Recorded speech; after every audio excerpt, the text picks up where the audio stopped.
तुम जानत सब अंतर्यामी, करनी कछु ना करे, मोरी राखो लाज है। झूठ वहां प्रकट होता है जहां सामने वाली वस्तु भी झूठी है, लेकिन जहां सामने खड़े हुए ठाकुर जी झूठ है ही नहीं, परम सत्यमा झूठ नहीं बोल पाते कि आप इतने बड़े आदमी कैसे बन गए या आप इतने सुंदर कैसे हो गए, तो आप उसमें चार बातें झूठ मिला करके बोल सकते हो, क्योंकि सामने पूछने वाला व्यक्ति भी मिथ्या है, झूठा है। लेकिन जब आप पंढरीनाथ के सामने जाओगे, जब आप गणेश जी के सामने जाओगे, जब आप अपने इष्ट के सामने जाओगे, वहां यथार्थ ही बोलोगे, वहां झूठ नहीं बोला जा सकता। क्यों? क्योंकि वो सत्य है, वो सब जानता है, वो व्यापक है। और एक और बात, झूठ उसके सामने बोला जाता है जिसकी व्यापकता सीमित है। व्यापकता समझते हैं? मैं इस वक्त अहिल्यानगर में हूं। अब कोई नासिक में मेरे से मिलना चाहे तो नहीं मिल पाऊंगा, क्योंकि मैं केवल अहिल्यानगर में ही हूं और कहीं नहीं हूं। लेकिन ठाकुर जी से नासिक में भी मिला जा सकता है, अहिल्यानगर में भी, दिल्ली में भी, जम्मू कश्मीर में भी, अमेरिका में भी, न्यूजीलैंड में भी, ऑस्ट्रेलिया में भी, कहीं भी, क्योंकि वो सर्वव्यापक है, सब जगह, एक ही समय पर हर स्थिति में सब जगह व्याप्त है।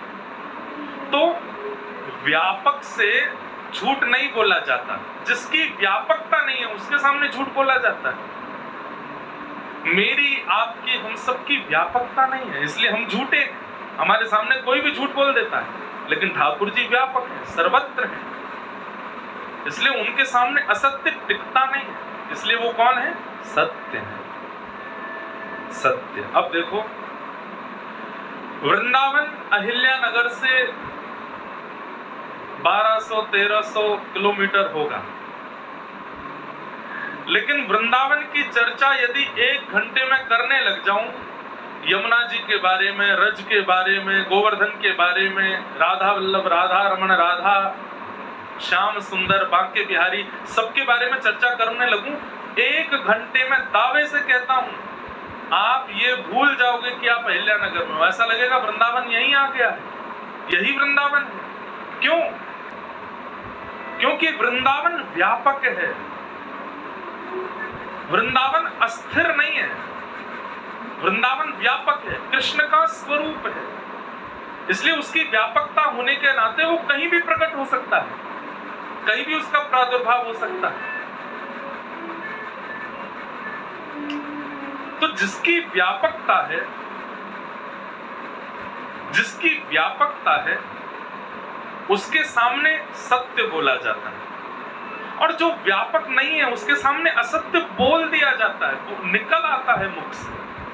मैं, आप, हम सब और संसार का हर वस्तु ये व्यापक नहीं है, इसलिए इनके सामने हर वस्तु असत्य ही है। लेकिन ठाकुर जी व्यापक है, ठाकुर जी का धाम व्यापक। अब देखो एक और बात, ये तो रही अहिल्यानगर की बात। अमेरिका में कथा हो रही है और वहां भी वृंदावन की चर्चा होने लगे तो अमेरिका में भी वृंदावन प्रकट हो जाएगा एक क्षण के लिए। लेकिन वृंदावन में अमेरिका की चर्चा हो तो अमेरिका प्रकट नहीं होगा, लंदन प्रकट नहीं होगा, लेकिन वृंदावन कहीं भी प्रकट हो सकता है।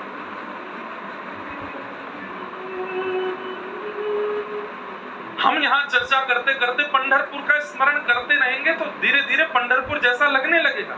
श्रीमन चैतन्य महाप्रभु जब उनका संन्यास हुआ तो उन्होंने अपनी माँ से कहा कि मैं वृंदावन जाना चाहता हूँ।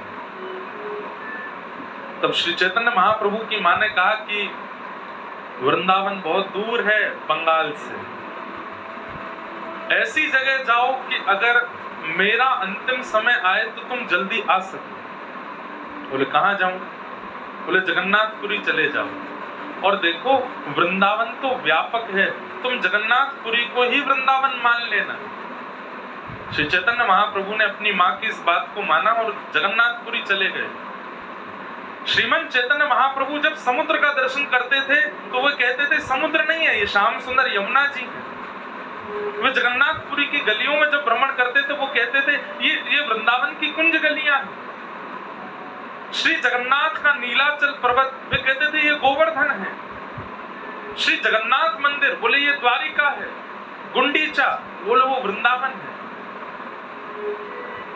जीवन पर्यंत श्रीमन चैतन्य महाप्रभु वृंदावन को इतना भजे, लेकिन रहे जगन्नाथपुरी में और जगन्नाथपुरी को ही वृंदावन बना दिया। इससे क्या प्रकट होती है बात कि ठाकुर जी का नाम और ठाकुर जी का धाम, ठाकुर जी का नाम, ठाकुर जी का धाम, ये व्यापक है, ये कहीं भी प्रकट हो सकते हैं। इनके प्राकट्य की स्थिति कहीं भी हो सकती है और प्रकट वस्तु तभी होती है जब उसकी व्यापकता हो, वो वहां पहले से ही हो, तभी वो प्रकट हो सकती है। ठाकुर जी सब जगह हैं, सर्वत्र हैं, सर्वदा हैं, इसलिए वो सत्य है। इस समय यहां भी, पर देखने के लिए दृष्टि नहीं है हमारे पास। इस समय इस अहिल्याबाई नगर के इस प्रांगण में भी कहीं ना कहीं ठाकुर जी हैं, पर देखने की दृष्टि नहीं हमारे पास। इसलिए जो व्यापक है वो सत्य है, और व्यापक के सामने सत्य ही प्रकट होता है, असत्य नहीं बोल सकते आप। जिसकी व्यापकता नहीं है उसके सामने असत्य प्रकट होता है। तो भगवान का पहला रूप क्या है? सत्य।